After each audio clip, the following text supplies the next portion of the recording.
Assalamualaikum, hello, welcome back to my channel. Oke guys, balik lagi ya bersama aku Nelly. Seperti biasanya aku bakalan bahas sebuah video. Dan video kali ini teman-teman yang mau aku lihat, ini tuh ada sebuah video judulnya Perang Dingin di Mahkamah Internasional. Ternyata 5 negara ini diam-diam membenci Malaysia. Nah itu dia judulnya ya.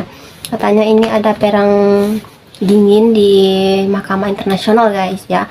Katanya ada beberapa negara tuh yang kayak nggak suka gitu dengan negara tetangga kita yaitu Malaysia. Kira-kira kenapa, alasannya kenapa dulu, dan ada negara apa aja. Oke, sebelum kita play di video, buat teman-teman yang udah mampir channel aku, makasih banyak. Semoga teman-teman semuanya panjang umur, murah rezeki, dan selalu diberi kesehatan, amin. Jadi cus, kita lihat dulu video kali ini. Let's go. Yang pertama, saya menyambut baik penyelesaian Pak Presiden negosiasi Jokowi batas Laut Victoria di Laut Sulawesi di Selat Malaka. Indonesia dan Malaysia menjadi dua negara yang saling bertetangga tapi masih selalu punya catatan sengketa dan klaim wilayah perbatasan. Gak jarang juga sengketa antara kedua negara ini terjadi sangat alot, sampai-sampai pantang sekali untuk membicarakan masalah mereka.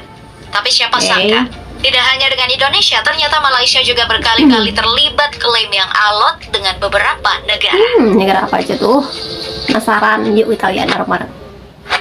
Sebelum mengklaim Pulau Sipadan dan Ligitan, Malaysia dan Indonesia sudah pernah konflik karena klaim pulau lainnya. Salah satunya adalah Pulau Ambalat. Gimana nggak sengketa? Pulau Ambalat ini punya 3.000 lebih spesies ikan dan ratusan koral. Ditambah lagi dengan cadangan minyak dan gas yang melimpah dan diperkirakan bisa dieksploitasi selama 30 tahun. Wow. Yang awalnya pada tanggal 17 Oktober 1969, sebenarnya Indonesia sudah menang atas sengketa ini dan mereka menandatangani komitmen, juga menandatangani perjanjian tapal batas landas kontinen Indonesia-Malaysia. Tapi tetap saja, konflik antara kedua negara semakin memanas dan gak ada habisnya. Sengketa pun terus berlanjut sampai di tahun 1979. Malaysia dan Indonesia kembali saling adu persepsi soal posisi strategis Pulau Ambalat. Ya, ada yang bilang posisinya lebih dominan ke Indonesia. Tapi yang di sebelah juga maunya kalau posisi Ambalat lebih dekat dengan mereka. Sengketa ini pun dibawa ke Mahkamah Internasional pada 17 Desember 2002. Meski Indonesia juga mendapat dukungan dari negara tetangga seperti Filipina, Singapura, Vietnam, Cina, Thailand, dan Inggris, gak berhasil membuat Malaysia mundur dan tetap kukuh memasukkan Pulau Ambalat ke dalam petanya. Dan benar saja, kedua negara semakin tegang. Akhirnya masalah ini baru berakhir di tahun 2009. Saat itu Presiden Susilo Bambang Yudhoyono atau SBY bertemu dengan Perdana Menteri Malaysia Abdullah Ahmad Badawi untuk membahas masalah mereka yang semakin runyam. Dan hasilnya, Pulau Ambalat resmi jadi milik Indonesia. Tapi sayangnya, di sisi lain Indonesia harus berbesar hati dan merelakan Pulau Sipadan dan Ligitan jatuh ke tangan Malaysia. Alasannya karena Malaysia sudah lebih dulu mengurusi pulau-pulau itu sejak masa kolonial. Ya, walaupun hasilnya nggak apa-apa, yang penting Indonesia dan Malaysia tetap bisa akur. Gimana menurut kalian? Oke, kita lanjut ke negara sebelahnya lagi, yaitu Singapura. Hubungan bilateral antara Malaysia dan Singapura juga terbilang rumit. Pasalnya kedua negara ini sempat cekcok gara-gara perbatasan di Petra Branca atau Pulau Batu Putih. Konflik ini bermula di tahun 1979. Saat itu Singapura secara resmi memprotes Malaysia atas peta baru yang mereka buat, di mana Batu Putih diklaim Malaysia sebagai wilayah mereka. Karena nggak menemui jalan akhir, Singapura pun mengusulkan kepada Malaysia untuk membawa kasus ini ke hadapan Mahkamah Internasional di tahun 1989. Tapi masalah yang satu belum selesai, masalah lain pun muncul, tepatnya 4 tahun setelah klaim Batu Putih. Di tahun 1993, Singapura juga mengklaim jika Batu Putih dan Pinggiran Selatan sebagai 2 pulau milik mereka. Malaysia pun akhirnya ikut mengajukan bantahannya ke meja Mahkamah Internasional di Hamburg pada 4 September 2003 silam. Gak main-main, persidangan ini berlangsung selama 3 pekan lamanya. Dalam sidang itu, baik Singapura maupun Malaysia sama-sama getol memperjuangkan ketiga pulau itu. Singapura mengklaim jika Batu Putih adalah terra nullius dan menyebut kalau nggak ada bukti yang memastikan kalau Batu Putih masuk dalam wilayah Kesultanan Johor. Singapura juga sempat bersikeras kalau Mahkamah Internasional gak mau menerima klaim mereka. Maka Singapura akan berpendapat jika kedaulatan atas pulau ini sudah dipindah tangankan ke pihak mereka karena adanya penguasaan yang konsisten dan berlanjut sejak zaman penjajahan. Singapura juga membawa bukti-bukti yang menguatkan klaim mereka. Mulai dari menyebut jika pemilihan Batu Putih sebagai lokasi pembangunan mercusuar Horsburgh memberikan syarat kepada pejabat-pejabat Malaysia untuk izin terlebih dahulu sebelum memasuki wilayah itu, membangun sebuah stasiun komunikasi militer di pulau itu, serta mengadakan kajian atas kemungkinan akan dilakukan reklamasi tanah di sekitar pulau Batu Putih. Tapi Malaysia gak mau berdiam diri. Mereka jelas tidak menyetujui satupun dari syarat-syarat yang diajukan Singapura. Selain itu, sebuah surat yang dibuat pada tahun 1953 juga tidak membuktikan jika Johor mengklaim kedaulatan atas Batu Putih dan sudah menerbitkan laporan serta membuat peta yang tidak memasukkan Batu Putih ke dalam wilayah mereka. Juga Batu Tengah dan pinggiran selatan adalah dua wilayah yang saling terikat dengan Batu Putih. Akhirnya, setelah melewati sidang yang cukup sengit, Batu Putih yang memang lokasinya berada di Selat Singapura dan Tenggara Johor pun jatuh ke tangan Singapura dengan dasar teritorial perairan tanggal 23 Mei 2008. Dan Batu Tengah masuk dalam kekuasaan Malaysia. Sedangkan pinggiran selatan jatuh pada wilayah teritorial Malaysia, Batu Putih dan Batu Tengah. Oleh karena itu, hanya bisa dilihat dari pasang surutnya air laut, sehingga pinggiran selatan akan menjadi milik lautan teritorial tempatnya berpijak.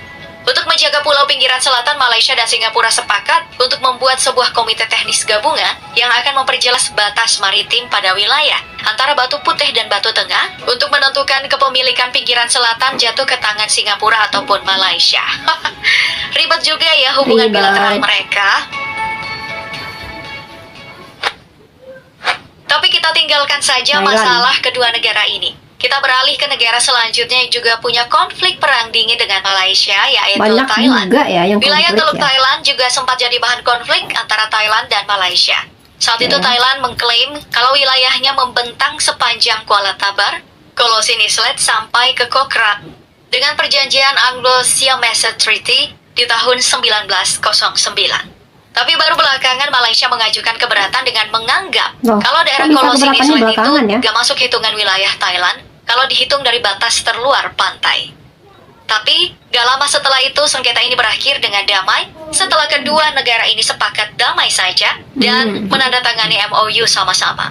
Sayangnya masih ada lagi sengketa lain yang masih melibatkan negeri Gajah Putih dan negeri jiran ini.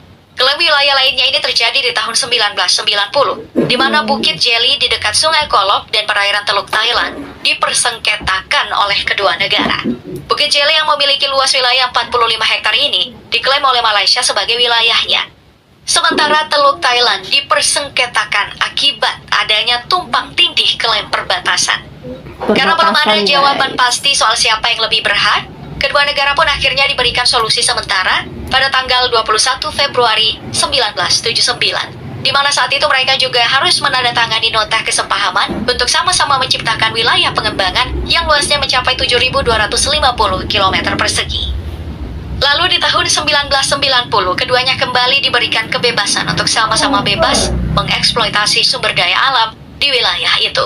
Dan akhirnya sengketa pun berakhir dengan damai tanpa adanya ketegangan bersenjata. Nah, kalau begini kan enak ya. Ini masih soal wilayah perbatasan, Malaysia dan Brunei Darussalam juga pernah saling bersih tegang. Meski kedua negara ini punya kedekatan budaya, tapi nggak bisa menjamin keduanya tetap akur. Apalagi urusannya soal batas wilayah. Mereka pun terlibat sengketa yang berlarut-larut dan masalahnya cukup runyam. Hubungan kedua negara pun sempat merenggang, sampai harus sangat hati-hati untuk membicarakan masalah perbatasan jika berhadapan dengan kedua negara ini. Wilayah yang jadi biang keroknya adalah daerah Limbang. Daerah Limbang menjadi awal mula keretakan hubungan negara tetangga ini, yang awalnya daerah Limbang sepenuhnya dikendalikan oleh Kerajaan Sarawak, belakangan diklaim oleh Brunei Darussalam, karena kalau melihat dari segi geografis, daerah Limbang memang masuk wilayah teritorial mereka. Tapi bukan Malaysia namanya kalau nggak alot soal klaim-mengklaim wilayah. Di tahun 1979, Malaysia nekat memasukkan daerah sengketa itu ke dalam peta mereka.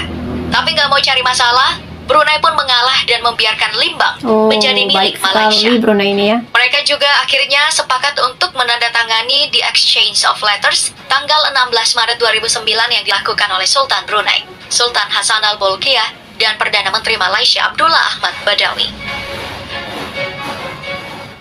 Oke, next. Masih adakah? Filipina juga pernah amat Filipina. membenci Malaysia hanya karena amat. klaim kepemilikan Pulau Spratly. Klaim kepemilikan oleh Malaysia ini karena mereka merasa United Nations Convention of the Law of the Sea 200 nautical mile berpihak kepada negara mereka. Sebelumnya sengketa ini juga melibatkan China, Filipina, Taiwan, dan Vietnam. Banyak. Tapi Malaysia lah yang paling getol mengklaim Spratly dan puluhan pulau kecil di wilayah itu. Mereka juga nggak segan-segan untuk memasukkan pulau seluas 37 km itu ke dalam negara mereka. Waduh. Dan langsung ditentang oleh Filipina karena letak geografisnya yang dinilai lebih dekat dengan Filipina. Filipina pun ikut mengklaim pulau yang juga dinamai Pulau Kalayan.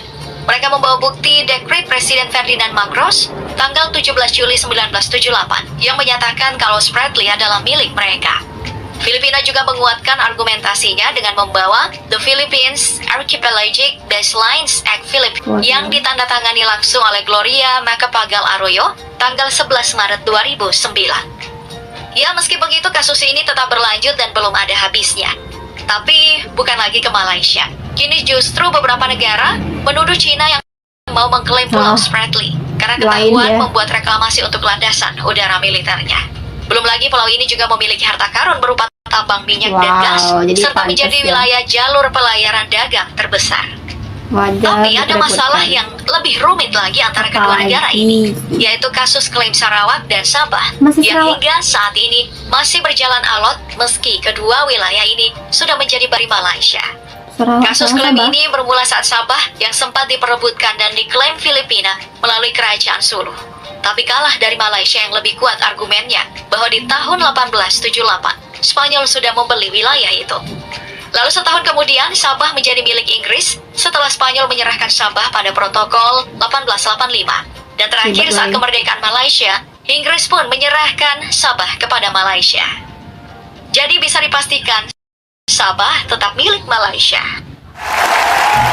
Nah, jadi itu beberapa negara yang pernah ada konflik gitu ya dengan Malaysia, teman-teman. Ya, masalah perbatasan lah lebih banyak ya, klaim-klaim itu udah biasa sih menurut aku kalau diantara negara bertetangga. Jadi tadi ada Indonesia pastinya, ada Brunei, Singapura, Filipina, dan juga Thailand. Kayaknya yang paling ribet itu tadi dengan Filipina ya, Filipina memperebutkan sebuah pulau, teman-teman. Pulau ya. Wah, jadi kalau masalah perbatasan ini emang rumit ya teman-teman ya, banyak banget sengketanya. Apalagi pulaunya itu banyak yang dihasilkan dari itu.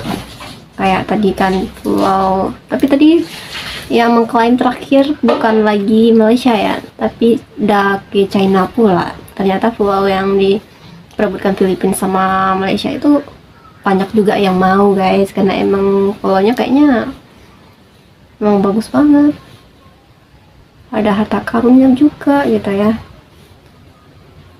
Jadi perbatasan nih teman-teman, rata-rata permasalahannya tuh perbatasan. Jadi menurut aku biasa aja sih kalau masalah perbatasan ada konflik antar negara tetangga tuh udah biasa sih. Ya cuman ada di Asia Tenggara doang, di negara luar sana pun juga ada konflik yang kayak gini, ya kan? Nah teman-teman, mungkin kali ini kita cukupkan sekian dulu. Kita bisa jumpa lagi di next video. But don't forget like, comment, share, subscribe. Jangan lupa loncengnya diaktifkan juga. Oke, terima kasih. See you. Bye. Assalamualaikum.